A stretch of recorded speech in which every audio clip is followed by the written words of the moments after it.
Intuition speaks in statements. Anxiety speaks in questions. It has to be conceived in the mind first before you can actually attain it in the physical realm. The potential that you see in others is not what you see in them, it's what you would do in their position. Sometimes the business owns you. Instead of you owning the business, just be. Learn to just be. If it doesn't challenge you, it's not going to change you. The more that you run yourself in the ground, the less you're going to be able to help the people that you love. Surrendering is strength. Learn to unplug from the things that just aren't working. Welcome back to another episode of Unplugged with Pam, brought to you by Chosen Global, where we're not only showcasing powerful stories, but we're amplifying voices one episode at a time, allowing you to unplug from what does not serve you and plug into your power, purpose, and calling. I'm your host, Pamela Pacheco, aka Pam the Plug, and I'm excited to have you join us here today. I'm extra excited, like I am on every episode. You probably hear me say that, but for different reasons, because today I get to have a conversation with a great friend of mine, someone you probably have seen out and about in the Tampa streets. If not, you're probably tuning into his Why Wednesdays, or you are just a fan of his gardening, a stellar dad, and just an icon in the Tampa Bay community and beyond. I'm here with none other than Vic Gurley. Hello there. What's going on? Hey, I'm glad to be here. Thank you for being here. I'm so excited. So I know I told people a little bit about you, but tell them a little bit about you, about your background, your story. So I feel like I've lived probably 5 different lives, but overall, most of my life been a serial entrepreneur, father. Now I'm in a different space now where I don't really tie my identity to things that I do, my career, things like that. I learned to just be. That's one of my mantras now. So overall, like when people ask me what I do out in public, I say I golf, garden, and travel. I love it. Golf, garden, and travel. That's my answer. Yes, I love that. Yeah, so that's out originally from Nashville, Tennessee. I've been in Tampa for about 10 years, actually. Okay. Right, time flies. But yeah, so now it's really just, I spend my time being a better me, understanding myself inside and out. And that's really what it comes down to. Yes, I love that. So I love that. Golf, garden, and travel. I love all of those things, for sure. Definitely don't have a green thumb like yours just quite yet, but definitely travel, definitely just love the outdoors and just, outdoor sports. And I agree with you in the sense of something that you said early on, Vic. Our identity is way more than the things that we do, the roles that we occupy, the businesses that we have. Our identity is who we are when those titles are all gone. What's in alignment with our purpose, our belief, and that's really who we are, right?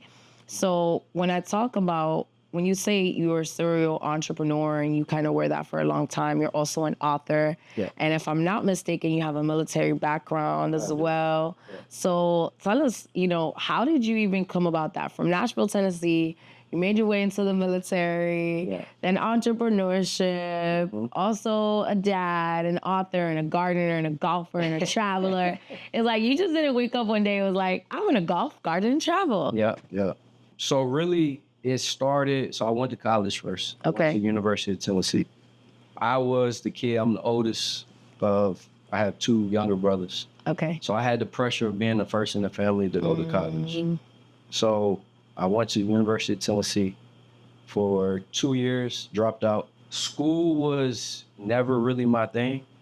I was, I guess, naturally smart, but just not interested in the things that they are putting out or forcing you to memorize. So I dropped out of school, moved back to Nashville, was in a place where I shouldn't be. Yeah. And I remember the day that I came home, so they had these phone books. They would deliver phone books in these plastic bags and they'd be sitting on everybody's couches. Yeah.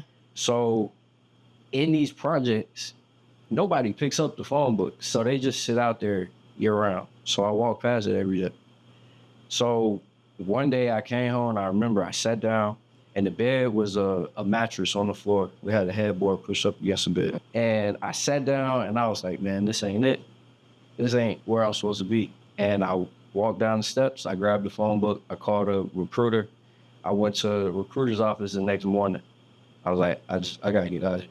Wow. So I took the test. I scored like a 93, which is high. So Yes, and I you're qualified absolutely. for any job that I wanted. They gave me one. It was basically like a nuclear engineer. Had no idea what it was, but it had a signing bonus. It was like 15,000. So me, leaving out these projects, 15,000, sign me up. I don't care what it is, I'll figure it out. Got into that, didn't like it at all. End up saying like, this ain't for me. Switched to IT. I've always been in the computer. I built my first computer from scratch when I was 12. Wow. So did the IT thing and, went through my Navy career. While I was still in, I started my first company. I started IT. So it was a computer repair service where I would go to people's houses and, if they had a virus on their computer, if, something crashed, then I go fix it. So I scaled that, and then it just kind of led to other things. And I realized through this time of running businesses, like for one, I enjoyed the process of building something from scratch. And it wasn't, I later realized it wasn't the actual thing that I was doing that I was passionate about. It was the creating, the building. Yeah. So I've started, scaled, sold multiple businesses. I had a landscaping company too. Wow. Scaled that, and then I ended up selling that to a guy that moved here from Texas. So wow. I have, the spectrum is wide when it comes to like things that I've done, different skill sets I've acquired. So really it's just been honing in on those things. Yeah, I love that. And that's so interesting. Fun fact for the day. I already knew this was going to go deeper than, because you're not the surface level type of person, not as a friend, not as a man, not as a father, not as an entrepreneur. And to know you is to definitely know that. So I have to go a little deeper too. Okay. Because you don't just wake up and say, hey, well, maybe that was the case, right? Based on what you said. But what sparked that decision to say, these projects are not it? I'm going to go pick up the phone book. I can relate to that too, because we had those in the blue bag that used to come. What sparked that to say, hey, I'm going to make a decision? Because that looks like that was a defining moment in your life, right? To join the military at such a young age. Like, what sparked that to be able to do that? Like, was it the entrepreneur bug that hit you? Because even you saying like, I'm naturally smart, again, to know you is to know that, because your conversations go beyond what the eyes can see. But it's also, there was something that sparked that in you, because for you to be like, yeah, I'm naturally smart. I built my first computer at 12. There was something that got you inquiring for more, seeking more and better for yourself and your family. Yeah. So when I was a kid, I used to draw, and I would draw things. I had this phase where I would draw houses. Okay. So I was drawing like my dream houses, and then I drew cars. Basically, I started drawing the things that I wanted. And at the time, it was just because those were things that I was interested in as a kid. Yeah. I get some money, I'm doing these stuff. And so I think I had those visuals in my head still. And then I've also, when I was 12, I started a lawn service. So I was cutting grass, because at that time, I had to buy my own school clothes and shoes and stuff for school. So if I didn't go get the money, then I won't go have no school clothes. Yeah. So I did that, and I remember I was paying the water bill in the house. So I had these responsibilities at 12, 1, and 13. Wow, as the eldest sibling. Yeah, so I'm appreciative of that, because I think that also kind of instilled that, like, all right, I'm responsible for creating and determining the things that I have, the quality, all of that. So once I got to that point, I'm looking around and I'm like, this don't match up with the pictures that I drew. Yeah. So I got to get out of here. And then the military was kind of, it was really a last resort for me. I used to say I would never join the military. Yeah. So that I got to that point, and I was just like, I just got to get out of here so I can figure it out. Because being in that environment, it wasn't conducive for like mentally where I needed to be. So realizing that, taking, the things from my childhood and all the things that I wanted, and knowing that I wasn't going to get them there, is what really sparked that. And then, later on, it led to this. that was a whole nother turning point. And I would Yeah. say that was probably the one that I had before writing this book was probably deeper than the first one that I had when I was in military. Wow. So that, the responsibilities placed on you at a young age is kind of what, a lot of people is like pressure cost them to, is like, yes, pressure makes diamond, right? But pressure causes some people to actually break records or kind of break down. Yeah. And you decided, hey, I'm going to go break some records with this but it sparked something. Not only did it spark the dreams and the visions, but I believe like God kind of gives us those dreams and visions from a young age to also show us what's possible, because it has to be conceived in the mind first before you can actually attain it in the physical realm. Mm-hmm. And I believe that was not a coincidence, because God is too intentional to be coincidental. That also sparked that dream, that vision, because not everybody could put what they dream at, especially as a young child, onto paper. Right. So being able to do that as well, and it's just like, all right, this is what I want. But even your wisdom at such a young age, because you're like, well, what I'm doing right now is not going to be necessarily conducive for me to be able to attain these things. So even though I said this was the last resort, it seems like the best option for me for my life right now. Yeah. So being in the military, and you also, scaled a business in IT, having a computer repair company. So from, even though you were doing engineering, you got your footing in the door as engineer in the engineering space. You were like, okay, well now I'm going to transition into IT, because it was also finding the things that you were passionate about and not settling. So you can even tell from a very early on, you were like, I'm not settling for this. This was my way in, but I'm not going to settle. And when you transitioned into, IT and then your own business, what was one of those things that in entrepreneurship that made you realize that, okay, I'm going to build this and scale businesses and sell it? Because for you to even have a passion for something and scale it and sell it, there has to also be a mindset of an investor. And also you're putting the best of both worlds, I feel like, because like you said, I learned that I just like to create. I like to, I have a creativity in me. So talk to me a little bit about that. So initially, I didn't have that mentality. Initially, it was just, I'm going to start this LLC and I'm going to be my own boss. I'm going to be it. Got it.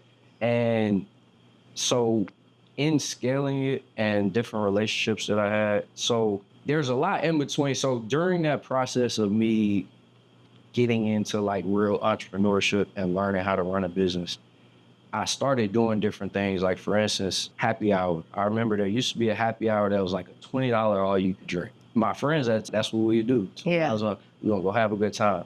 And there came a day where I was like, hey, I remember looking around, I was like, I can't do business with nobody anymore. I can't even have the conversations. So I remember my group of friends at the time, I was like, hey, what y'all think about going to like happy hour at like a nice restaurant, like an Ocean Prime or Eddie V's or something like that? Everybody wanted to keep doing it because it's more fun. Right? Yeah. So I ended up doing that on my own, like just going to the bars afterward, like around 5-ish, and I would meet new people every time. So I met everybody from judges to neurosurgeons, attorneys, all kinds of different pilots, and just having conversations with them, I get different nuggets from different people. And that's when I realized people who are actually successful, they actually enjoy sharing the information. Absolutely. A lot of people talk about like the gatekeeping and things like that, but gatekeeping they probably don't really have. Yeah. So. Absolutely. I think that speaks volumes too, because it's like not only seeking wisdom, but also being able to receive it without an ego. Whether, I know for men, it may be harder sometimes, but I think people, period, but it just shows that you're very comfortable in your skin, but also have that mindset of growth. Because when we have a mindset of scarcity versus one of abundance or a growth mindset, it's very easy for you to just be like, yeah, nah, I'm going to keep this information. I'm going to stay in my circle. And if they don't want to do it, I'm going to do it. But you were already a natural born leader. You already had that desire for more, that desire for better. And you were like, well, even if you guys don't see what I'm seeing, I got to go out there and see for myself, because the only way through is through. And the more that you are around different people, like iron does sharpen iron. So whether you're picking up a gem from a doctor or a gem for neuroscience, those are conversations that you're never going to forget, because it just made you better along the journey, made you better along the process. And you said that there was a lot of pivoting moments. So when you decided to go from entrepreneurship into an author, tell me, how was that like when you were even exiting the military into coming into the civilian world? So coming out of the military was always a stepping stone for me. Got it. So I never planned to make it a career. So in coming out, my first thing was thinking about government contract. So I said, I have an IT company. I know that the government awards contracts for all these different things. So I said, I'm going to transition from being active duty, and then I'm just going to go over into a contractor role. So I work for General Dynamics and I work for Jacobs, which are two big defense contractors. So once I got in, my plan in doing that was I'm going to learn the game from the inside, and then I'll just go do it myself. Make the relationships, learn the game. That was the only intent. Yeah. So I got in, I did that for almost 2 years. And then I remember the day, it was actually kind of random. I don't advise everybody to do it, but one day I was sitting at my desk and I pulled up Microsoft Word and I started typing up my resignation letter. And that's when that was it. My son was on the way at the time. COVID had just started, and I didn't actually have a full crew plan. I had my IT company. I was in real estate, so I had a real estate license, and I had a few properties that were generating income. So, right when COVID started. Yeah. Wow. Yeah. And it was just something that said, all right, it's time. And the day after was when I started my landscaping company.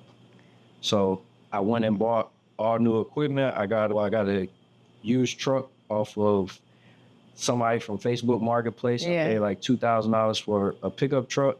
I went and bought a trailer. And I bought like the zero-turn lawnmower, all the equipment. And I started MVP Luxury Lawn Care. I did that for 2 years. I scaled that, brought on employees, teams, had contracts, and then I sold it. So wow. that was when I got to the point where, so at this point, this is like, let me give y'all a time frame. This was 2019 to 2021 was when I had this company. And then I sold it like early 22. And during that time, or up to that point, I'm having these different conversations. I'm learning about business and, how to balance books and all these different things. So that's when I got the mentality of selling a business. There was a guy that told me, he said, the point of starting a business is to sell it. Yeah. And that's one of the things within my community has always been, we just want to own it. We just want to be able to say we're the boss. Yeah. But if you're the boss of something that is worth nothing, then what are you really the boss of? So when I learned that concept, I looked at everything differently and realized like you can't have like the emotional attachment, even to real estate with houses that I've had. It's like, no, it's a thing. So that's how I got to that point. Man, there's a lot to unpack here. So I love that you said it, because when we talk about unplugged, right, there's a lot of things that people sometimes think, oh, it's just like unplugging in the literal sense from social media and things. No, but a lot of times it's unplugging from limiting beliefs, unplugging from people, places, status quos, like the normalcy of what we see. And I love that you said, not only am I going to unplug from this job, but in that's also, you're unplugging from a mindset of an employee as well, from the safety net that, that provides. Working for two of the major defense companies, you also said, hey, I'm going to unplug from this mindset of just looking at it of I'm going to be an employee to I'm going to learn so that I can teach somebody else. Yeah. Whether or not you were going to do that in entrepreneurship is just having that mindset of paying it forward and pushing that forward. Mm-hmm. And something else that you said was, unplugging from the emotional attachment. That's huge. Yeah. I had to learn that. As a female, it is so hard for you to unattach yourself emotionally from a business. And I learned that the hard way. And the moment that I learned that is like, yes, you can have passion, However, emotional attachment comes with you. There's nothing wrong with that. However, you need to have sufficient emotional intelligence that is bigger than the emotional attachment you have, because there's things that are just for a season, and there's things that are just for a reason. So being able to know when that season is up, it has a lot to do also with you being able to disconnect from it emotionally, letting go of that. So you also unplugged from the beliefs of other people, unbelief, and also the belief of the safety that the military could have provided for you. And because choosing entrepreneurship is not the easiest route. Right. And right in the middle of when a pandemic, and also, like you said, being the boss of something, it's like, yes, business owners were cool, but sometimes the business owns you instead of you owning the business, because you don't have any time freedom to be able to do the things you love, whether it is golf, garden, or travel. So what happened when that shift came about, that you said, okay, now I'm scaling this business? And what was that moment that you're like, okay, I'm going to sell it? Or was that always the plan? So originally it was, a friend of mine was actually going to partner with me on, he was going to do it too, but he was going to have to move from Georgia to here. And this was like best friend. So we got to the point where, and at first I was frustrated with him, but I look at it now and it's like, I understand. He wasn't ready to take that leap yet. He wasn't at that point to where he was willing to take that risk. As much as I told him, I said, look, man, I got another mouth to feed. If you fail, that means I fail. I'm not going to fail. Yeah. So that means you're not going to fail. But he just wasn't there. And that was a real lesson in understanding that everybody has their own path and journey. Yeah. And you can't manipulate that. So as much as you want, they say potential is not what you see in a person, is what you would do in their position. Oh, that's good. So say that again. Yeah, the potential that you see in others is not what you see in them, is what you would do in their position. That's good. So I realized, okay, cool, I got to scale it. And what really did it is I'm out there in that Florida sun all day. And then I got to come home and take care of a newborn child, because my son was mainly with me. So when I wasn't working, then I'm taking care of my son. Wow. So I was just like, man, I did it for a while to scale it, but I was like, this ain't sustainable. Yeah. Because it's exhausting. It's exhausting work.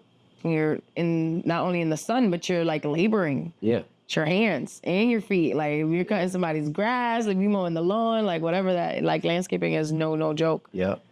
But it's always a need for it in Florida. Absolutely. It's hot year round. Yeah. People always gonna need their grass cut. So yeah, it was really that, and then reading and just studying. I started studying millionaires and billionaires and like how they think, the things that they do, even down to like the way that they dress. Like oftentimes now, this is how, like, it's either gonna be a white shirt or black shirt. In my closet, there's white, there's black. Now I have some with real on it too, my brand, but that's it. Yeah. So regular days, like throughout the week, I don't have to think about it. And the psychology behind it is you don't utilize that brain power to decide what I'm going to wear today. So now you can take that unused brain power and put it towards something more productive. I love that. And just learning how to really learn self. And then I also learned that intuition sounds like statements. Intuition speaks as statements. Anxiety speaks as questions. So a lot of times we don't do things because we're like, should I do that? Fear. That's the anxiety speaking. Yeah. When it's a statement, that's your intuition speak. I mean, that goes deeper too. But like the intuition, I believe that's your God voice. That's your highest self. Yeah. So learning to listen to that's probably the biggest piece. Man, even when we talk about, right, even backing it up, when we kind of went into it a little bit, but even for you to say, hey, this is my best friend and they're not ready to pull the trigger on this, but I ain't got a choice right now. I'm going to still go forward and do what I got to do because I'm feeding my son. I have to feed my son. I have an extra mouth to feed. And then also realizing in the midst of it, hey, this is cool. And I know this is going to scale. And it's also a business that is necessary in Florida. Yep. But long term, and you quickly realize that long term is not going to be sustainable because I am the primary parent. Was that something like of parenthood, an example that you had from a young age? Do you know, like that, do you feel like you were just kind of born with, like, how was that shaped and how, because that was also like a pivotal moment for you in saying, nah, this is more important and this takes precedence over anything else as well. When it comes to parenthood, the way that I view it and the way that I kind of handle things is I saw a lot of what I didn't want to be.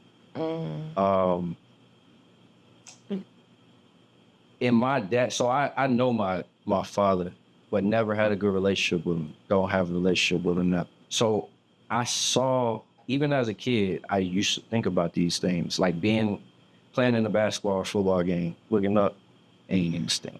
So as a kid, I would always say, when I have a kid, I'm gonna make sure I'm at all the events, all the games. And a lot of what I experienced, I think, showed me what I didn't want to be as a parent. So I already had that, like what I seen. So it's either you can do what you seen or do the opposite. So I chose the opposite. And that's how I look at it. And it's still a learning process. I learn as I go. So Yeah. I don't have it all figured out. Well, we love to see it. And, you know, you're always showcasing, and whether it's on social media or just in real life, the amazing dad, the amazing father that you are, because those things are, it's necessary and it's needed in this generation. And, you know, even from being at a young age to being able to say, hey, I'm going to unplug from what was shown to me, what was taught to me, because so many people love to use the frame and the phrase, and especially in our culture, is like, oh, I'm just a product of my environment. Right. I get that. However, you also have the power. You have the power to choose. And whatever we don't change, we choose, right? Yeah. But it's like, if it doesn't challenge you, it's not going to change you. So you took a challenge also, and you said, it's going to change me, but it's going to change me for the better. Yeah. It's going to change me for the better. And I think the identity piece I think that's probably the most important thing that probably holds most people back, whether entrepreneurship, whether corporate America, whether a college student, it's identity, because a lot of our lives are spent trying to figure out who we are. And a lot of times we have so many like outside disruptions and things that are pulling you in different directions. And that's also what led me to write this book, because it's written from three perspectives. So I talk about this real quick. It's written from the perspective of a man, an elephant, and an apple tree. Okay. So the man represents us. Like, we're more complex. So we're born into the world. Everything outside of ourselves influences us and shapes the life that we live, the things we believe in. You go to the opposite end of the spectrum, the plant. Simple. When an apple tree grows, it grows what? To a certain limit. It only produces apples. So right, exactly. It won't grow oranges. It won't grow peaches. Yeah. Bring lemons. No matter what happens, it only produces apples. Yeah. So that tree is grown or is born with a purpose, and it sticks to that. Now the elephant kind of represents the in between, where, you know, it's got some of both, qualities of both. So the idea of the story is to each person, depending on where they're at in their life, will identify with one of the characters. And it's one of those things where you can read the book at different points in your life and identify with different things or pull different messages. There's a lot of symbolism and parables within it too. Most of them are explained in the back, and then some I kind of left for, you know, the people to interpret. I still get calls where people be like, hey, I read this, and is this what you meant? Or what did you mean by this? Like, I get those calls, and I appreciate that, because it's like, that was the intent, was to get people to think. And I made it fictional so that people could detach and kind of see it from a bird's eye view. I love that. So when you got into this space of being an entrepreneur, being an author, what are some things besides what we spoke to that you feel like I had to unplug from this?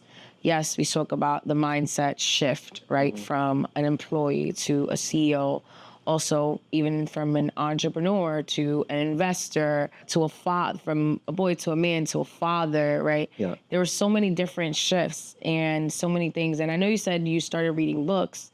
So that was definitely something that you probably plugged into, as well as personal development. Right. But what were some things that you felt like there were major things that you just had to unplug from? The world. Yeah. Really, it's the world. So prior to writing this book, I was actually writing a book, and it was called Rich Even After Losses.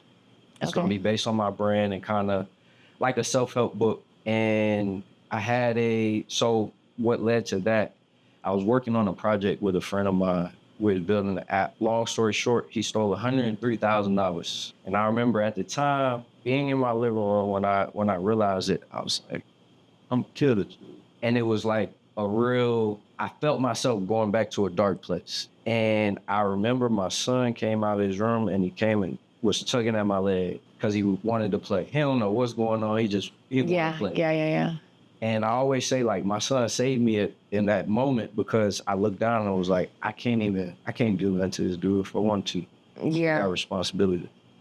So from then on, it was like, all right, now I got to figure out what to do. So I started thinking about the why behind why we chase money like we do. Because I thought about all the sacrifices I made, all the things I had to do to accumulate $100,000. Yeah. And then how fast it could just be gone.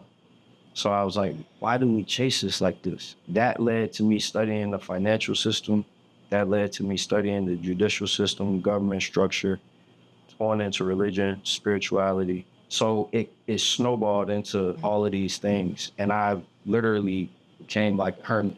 I was inside and I literally sat in my office space in the house every single day from sun up to sundown. And I had my son with me. And so I would do things with him, but it'd still be in the same space. And I remember, because my son also is nonverbal, so he doesn't talk. So my escape or break would be taking him to the park. So he would go to the park, and then I come back, and then I'm right back in it.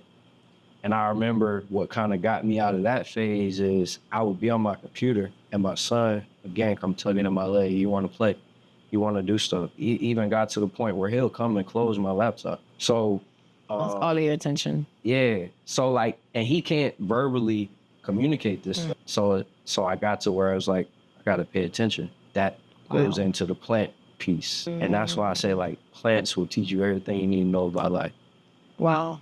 But yeah. Tell us more. That is, first of all, man, sheesh. Just when you think you've gone through so many things in business, and this is why this is so powerful. And I love this so much because it's getting to know different facets of people that you may think that you know well already. But there's a lot of things that you're just not going to post on social media. And I think one of the things I always say, your vibe attracts your tribe. I think one of the reasons why we all vibe together in our circle is because we're not doing anything for clout, we're not also going to be the people that are just, boohoo crying on social media. That's just not our ministry, right?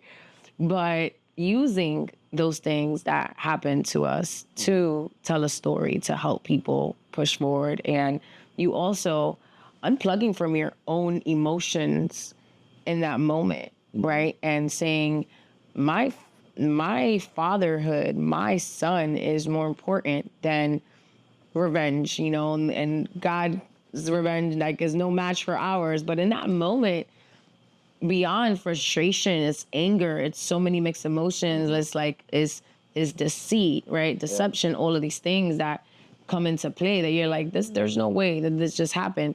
But with such a instant, and within an instant of a moment, you're like, nah. And thank God, like you said, that your son kind of saved you because he's tugging at your leg and also all of these things. And you said that because your son was nonverbal, that also taught you different things. Thank you for sharing that, because that's something that a lot of people, we've had in here, multimillionaires that are talking about their significant others with ADHD and They're just reading different books on just how to help. And I always love that this is a safe space, but the reason it's important to have these conversations is because people aren't asking necessarily questions about those things, and they're afraid to sometimes because they don't know how other people are going to receive it or perceive it or whatever the case may be. Right.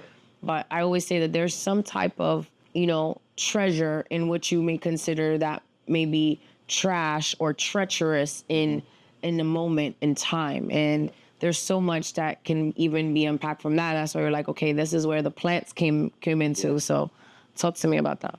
Yeah. So it took me a while to acknowledge that my son was going to be different. So not talking, it was like, all right, he just ain't talking yet, but he going to be all right. And I still, to this day, I talk to my son like he's my friend. I feel like a grown man. But when it really started setting in, like, all right, things going to be different. Like, he can't just go to school, go to regular school and sit in the class. He can't, it's just going to be different. And it got to where, like, insurance companies, it's because so many kids have these developmental delays now, they're overwhelmed and there's not enough support. So for me, it was tough because it was like, there is no help. And when I realized, like, all right, nobody's wanting to help me, I kept getting to run around for years, like not much for years. Wow. And it finally got to the point where I was like, I just got to pay out of pocket because, like, my son is just with me in real life, got a daddy daycare going on. Yeah. I try to teach him, what I can, but I'm not a professional in that space. So I research it and, try to learn what I can, but there was only so much I could do.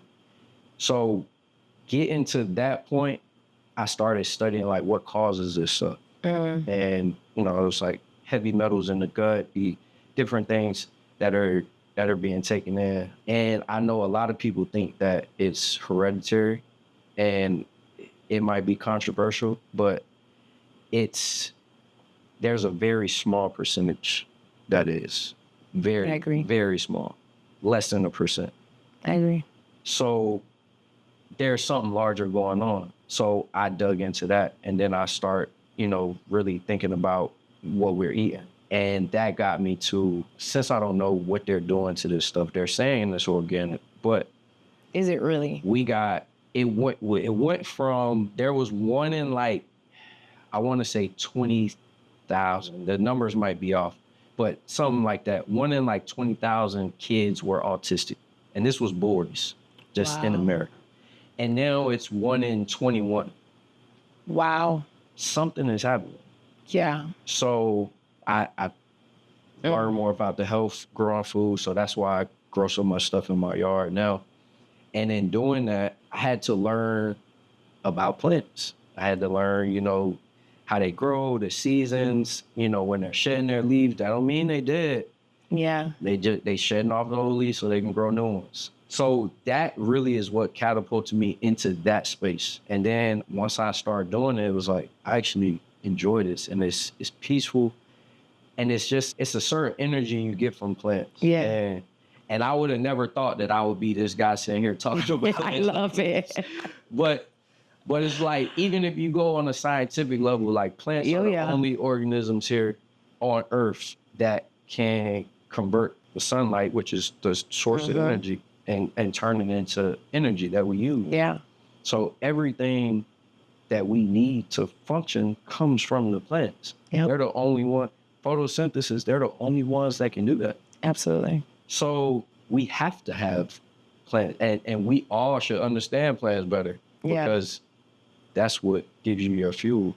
No matter how you might take it from indirectly, like, even if you eat in steak or whatever, they eat in the plant. Yeah, absolutely. So then I got to where it's like, okay, well, instead of going to get the protein from chicken and beef, why don't I just go straight to the source?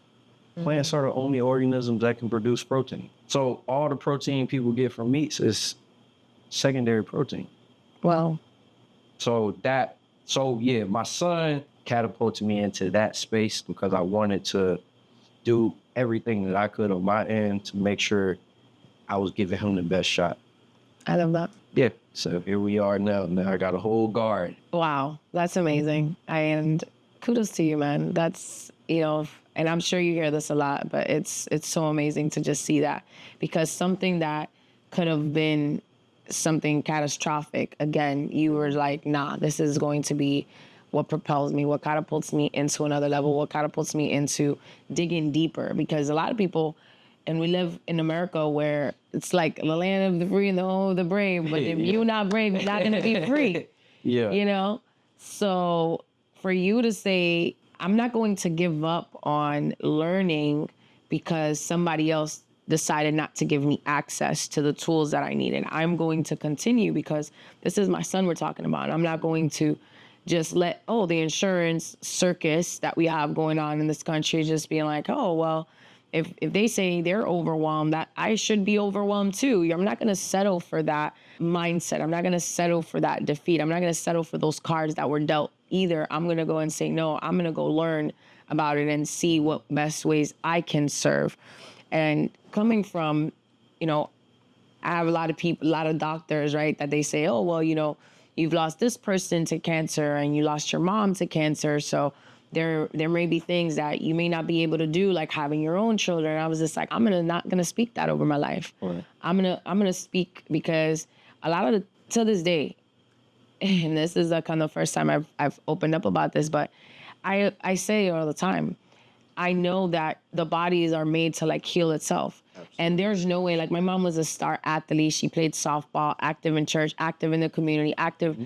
And out of nowhere got diagnosed with stage 4 stomach cancer. So I was like, there's something that we're eating. And me, having a friend that overcame breast cancer just by changing her diet to plant-based. Yeah. I saw the immediate benefits and completely being like, you couldn't tell me my mom wasn't going to be healed. And I immediately was like, okay, we're going to do plant-based protein. We're going to do getting your protein from peas that has a lot of protein. We're going to get your protein from this, from that, from the greens, because we fail to realize that a lot of the times the things that are happening inside of our body has to do with what we are ingesting. And whether they're spraying hormones or spraying this or preservatives or whatever, just to keep it alive on the shelves, yeah, it's affecting us and affecting our nutrition, and more than anything, affecting our health. Mm-hmm. And not too many people are going to be like, oh, well, that happened and I'm going to go start a garden, like a whole garden. And you're learning about these things. And not too many people, and not to, sound no type of way, but a lot of people don't even know what photosynthesis is. A lot of people don't even know that the living organisms that are in plants and what these things mean. And I love that you said, I'm going to go learn it, and now made a hobby off of it. And when you started to do something, it kind of became a passion of yours, because we always see you in the garden growing avocados or growing mangoes or growing all types of things. So how has that been for you, as far as also, balancing investing and being a father and an author and a friend and all of those things for you? So I want to be clear. Yeah. It wasn't just something that clicked and I just immediately had it. I went through the phase of really like not knowing what to do. And that was a weird space, because as an entrepreneur, and I was doing well in business, and everything was good, financially, business-wise. It was very uncomfortable being in a space where I didn't really have control. And one of the things I say all the time now is there's power in surrender. Amen. Yes, sir. So learning to do that is what got me there, because even still to this day, I was just talking to Chris about this not too long ago. All of the things that I was doing before, like business, I consider myself the ultimate hustler. Yeah. One of my hashtags was "you will not outwork," and I took pride in that. And what I was shown, I guess more recently, is that isn't the lifestyle. That's not the answer. That's not going to get me where I'm trying to go. And I found myself even trying to do other businesses, like, oh, I know I can make some. I got this AI thing over here. I know I can make some money off of this. And every time, and this is within like the last year. So each time it's like something will happen, they'd be like, nah, that ain't it. And so again, power and surrender. So I was just like, okay, cool. I ain't gonna get back in the hustle and bustle and things. I'm gonna learn what I gotta learn. And that's where the introspection, learning self, the spiritual walk, all of that shapes everything else. And I realized after doing that, and I say this all the time now, I don't work a job. I don't have to wake up and do something every day, but money comes to me. Like, I'm not hurting. Yeah. It comes. Like, I invest in the market now, and even in doing that, again, going back to the intuition thing, intuition speaks in statements, anxiety speaks in questions. So I start, so when you get like a dopamine hit and you like feel good, like you have that feeling. So what motivation. Everybody should do is find what gives you that feeling, and really, like, this gonna sound like woo woo, but we can control everything a part of us down to a cellular level. Absolutely. So when you take the time to acknowledge, like, oh, I feel like there's that feeling, you can recreate that whenever you need it. Absolutely. We have the power to do that. So learning things like that is what changed everything else. And it made it to where, like, I don't need to be out here and, oh, I'm working 23 hours a day and I only sleep for 30 minutes. Because I used to do that. Yeah. And it's like, yeah, you get the material things and you look good on paper, and everybody on the outside looking in is like, oh, I want to be like. But on the inside, it's like you still fighting this battle. And we use money and these material things to avoid fighting that battle. And I got to the point where it was like, all right, ain't no more running. Like, I don't think I even ever told nobody this. I had the point where it really changed. I went in my closet in my room, lights off, and I remember my son was taking a nap because he was just wild that day. So it was like I was mentally drained. Yeah. And I remember going in my closet, I sat down on the floor, and I balled up and I cried. And that was probably my first time crying, I don't know, probably over a decade. Wow. But in doing that, it was, again, the surrender piece. Like, all right, I've been doing everything. I've been banging my head on all these walls and it ain't working. Yeah. So cool.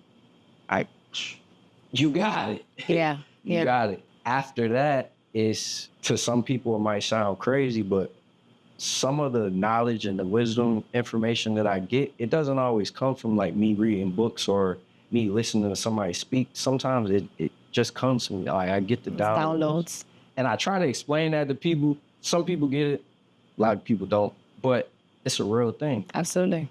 And once you are exposed to that and you realize, like, that's real, then your perspective on everything else changes. Oh, yeah. So once I got to that point, it was like, so unplugging, I unplugged from everything. Every system that I've been indoctrinated into, I went through. And that's why I said all the things I studied, the financial system, we chase money. Most of us don't understand money. We don't know how money is created. We don't know how money moves. It's currency. So understanding that is like, how am I chasing something I don't understand? Same thing with all these different things, government, law, religion, all of these things, just really doing a deep dive, studying them, reading the text, and listening. That's probably the biggest point. People talk about prayer and meditation, the same thing. But I think a lot of times prayer might be confused for asking for things, like, or always doing the talking. It's also about listening. Of course. You just have to learn to listen and being able to discern that voice, whether it's your intuition or that God in you, your anxiety, or something that you heard outside. Yeah. You got to be able to distinguish. And until you get that mental clarity and you do that work and sit with yourself, it's going to be hard to distinguish between those. And prior to that point, that was my problem. Yeah. I didn't know which voice was the one I was supposed to listen to. Thank you for sharing. Yeah. When we have to, whether we are, believers, and for me, it's never been about relationship. Religion is always about relationship. Mm-hmm. And I always say, like, your gut is God's undeniable truth. So that's why you said, intuition speaks in statements, anxiety speaks in questions. Probably the same thing or similar to what you said, right? Mm-hmm. Okay. It has to unlock something. And when you get to that point in life that you're like, and I've been there, where you're like, all right, God, I tried therapy, I tried personal development, I got a life coach, I got, a personal trainer, I got accountability in every aspect. I'm doing all of the things that I know I'm supposed to be doing, and where you got me, living on purpose, and you're living a purpose-driven life. Like me, not only surviving my mom going to heaven, let alone thriving in that season, was a miracle in itself, because I felt like a part of me just died in that season. And it was hard for me to just find me. And it was hard for me to navigate through life in a season of not knowing how to handle the pain, not knowing, and even the tools that I was being given, it was like, these are all cool, but ain't working. Yeah. And coming to that place, and it was also in my closet, oddly enough, that I just was over it. And I was, God, I'm not giving up, but I'm giving up on just me doing it, relying on me and things, or running to places. And I know that I can run to the Word of God. But like you said, I believe prayer is talking to God, meditation is listening to God. But a lot of people put the two together as well. And it's like, oh, I prayed, but I'm not listening to God. But did you sit still? Like you said, you need to be still. Like you need to be still to be able to listen. And it's like, your mom, for example, she calls you from an unknown number.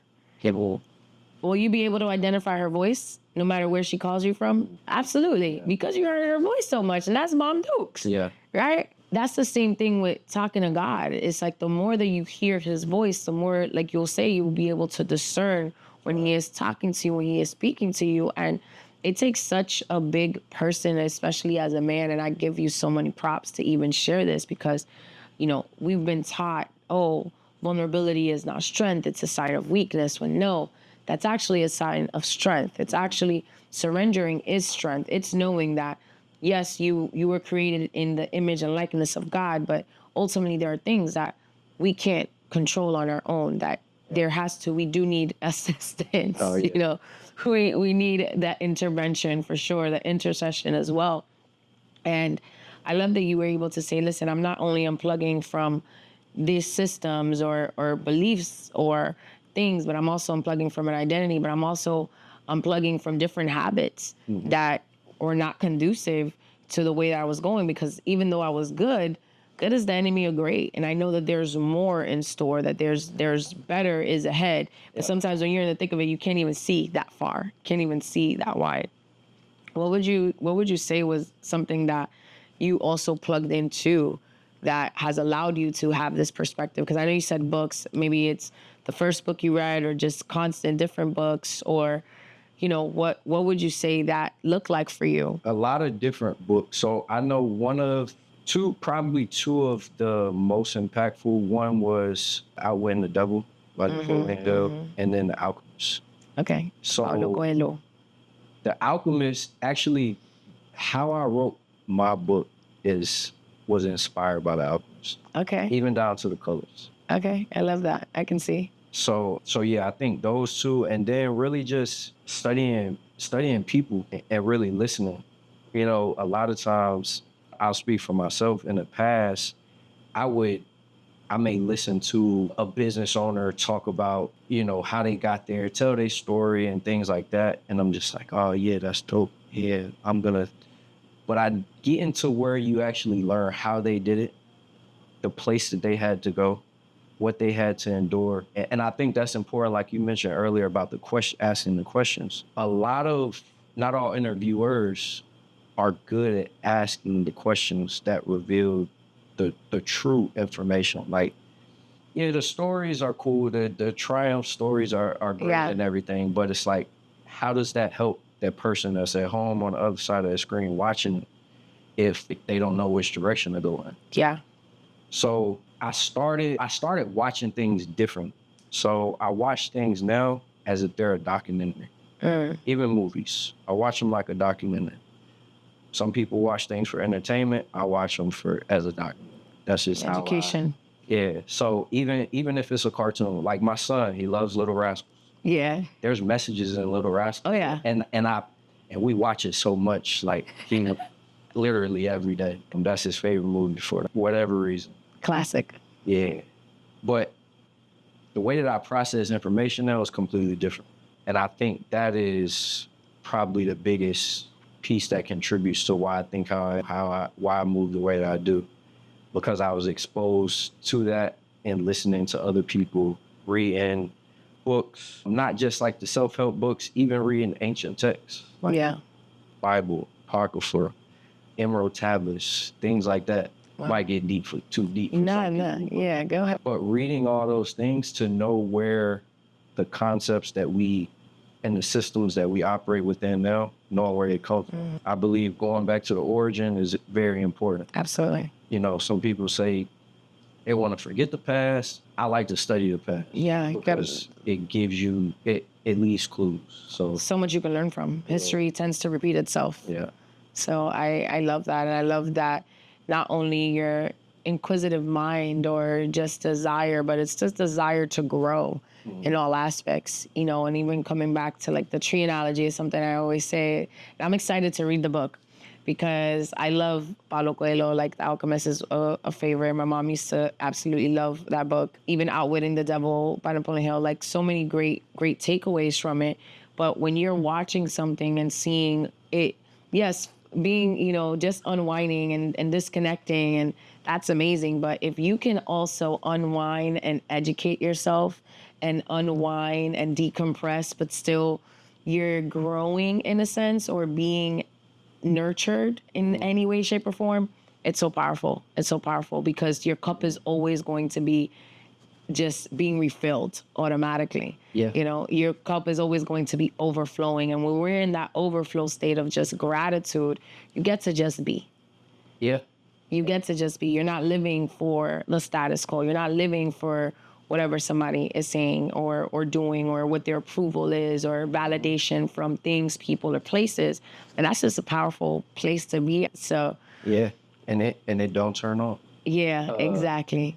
Dick Gregory said this in their interview. He's a comedian, Porter guy. He said, the universe picks you and it gives you these glasses, these magic glasses.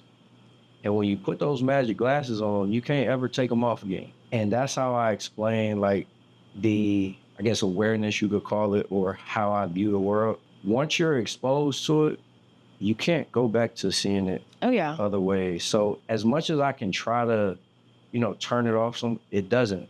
And it can be a gift and a curse. Absolutely. So yeah, the more aware you become, the more difficult it becomes to be around people who don't work on themselves. Yes, absolutely.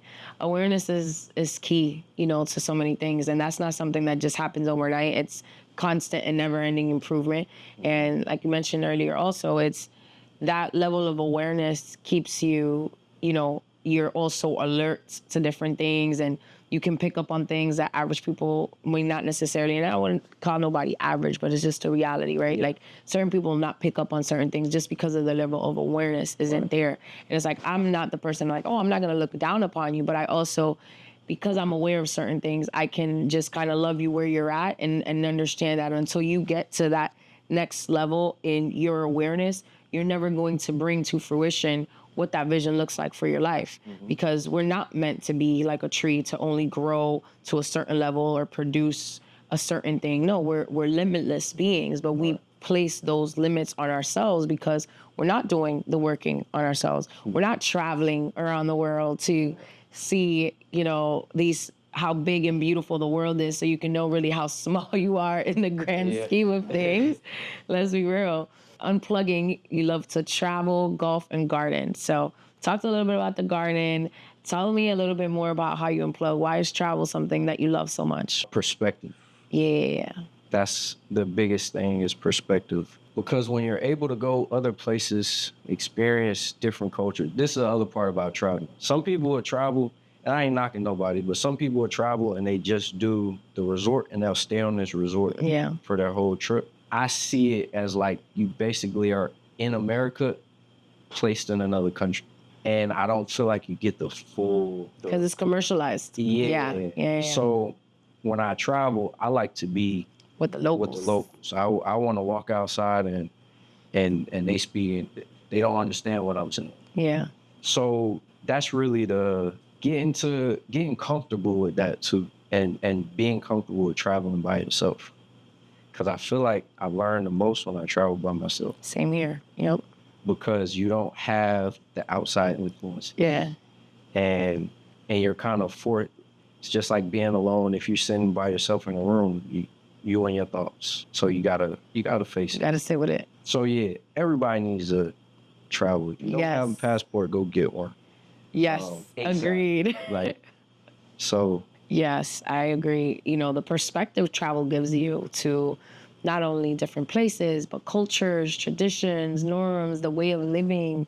It makes you just also be appreciative of the things that we have, or more than anything, like the life that we get to live, because so many people are in not only underserved communities, but just they don't have necessarily the privilege, because to get up every day and be living in a world where we can really have access to things that just don't come too easy to people in other places of the world like you.